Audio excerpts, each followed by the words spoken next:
Good evening. On Tisha B'Av, our Chachamim, our sages, they prohibited us from doing 5 main things. Now, we're not going to go through all 5 right now. Right now, we're going to go through the first one and the main one, and that is no eating and no drinking. No eating and no drinking means as follows. We're not allowed to eat any type of food. If it's bitter food, if it's food which is not eligible to even be eaten, no type of food at all. Whether you like it, whether you don't like it, the type of food that you're eating, no food should be eaten. Similarly, no drinking should be done. Drinking of any sort. Even though we could be a little lenient, and we are lenient by the other fasts, by the other rabbinical fasts, that we're able to rinse our mouth, we're even able to brush our teeth, making sure that we don't swallow anything that's in our mouths. But on Tisha B'Av, and obviously on Yom Kippur, we don't even rinse out our mouths or brush our teeth on Tisha B'Av at all. So that's when it comes to eating and drinking. Now, who is obligated to eat and who is exempt from eating? So I'll give you the general halacha, and this year it's a little different because it is a postponed Tisha B'Av. Since Tisha B'Av really should be on Shabbat, however it's postponed to the next date, it is a little more lenient. But in general, halacha is as follows. Any man or woman over bar or bat mitzvah needs to fast Tisha B'Av.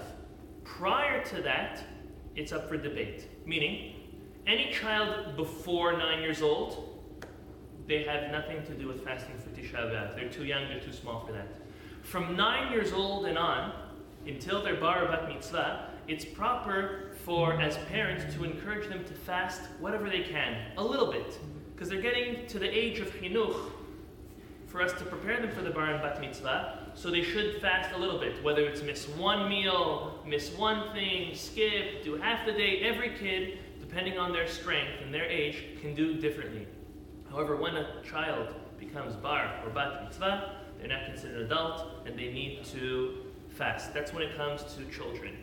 Now, when it comes to a woman who has given birth, if she has given birth within the past 7 days of Tisha B'Av, meaning prior to Tisha B'Av, she's not supposed to fast at all.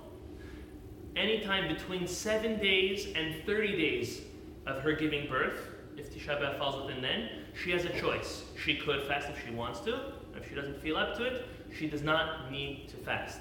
This year, since Tisha B'Av is postponed, again, it's not its original date, we're really fasting on the 10th of Av, a woman who has given birth even within the past 2 years, and if all the more so if she's nursing, or a woman who is pregnant and she's nauseous, for any of those reasons, although normally she should be fasting, unless it would be some type of health issue, this year, even though she would not become more sick from it, she is allowed not to fast, and she shouldn't even feel bad about it.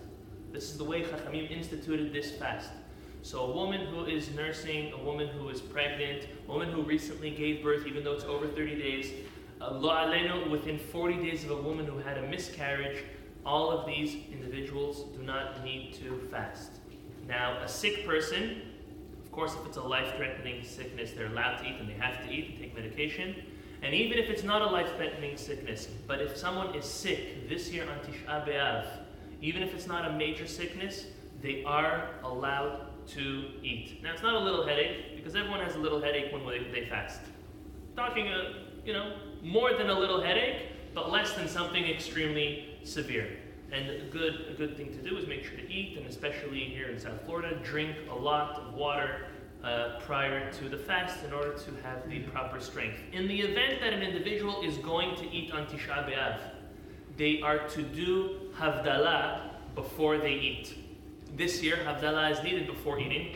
We who are going to fast, we're going to do that Sunday night. But anyone, even women, that are going to eat prior to the end of the fast, meaning they're not going to be doing the fast, they should do their own Havdalah. No besamim. If they do it Saturday night, they do it with the cup, they do it with the candle and do Hamadil. They shouldn't use wine or grape juice. They should rather use, if possible, Khmar Medina, which would be, let's say, beer. But if a woman can do beer and she needs grape juice, she could even do it that way.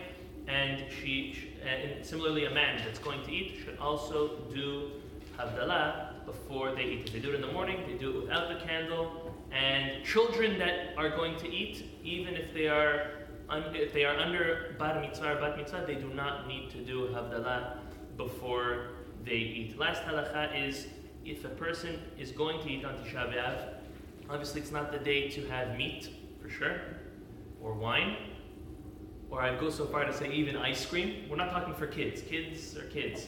But for an adult, if an adult is eating because they're sick or for their health, it should be simple food. Of course, you can eat fruits and vegetables. You can even eat bread. You should do hamotzi with netilat yadayim and birkat hamazon as well. And then there's a debate, figure out what your minhag is. Some do add nahem and in the birkat hamazon, and some don't. There's different minhagim.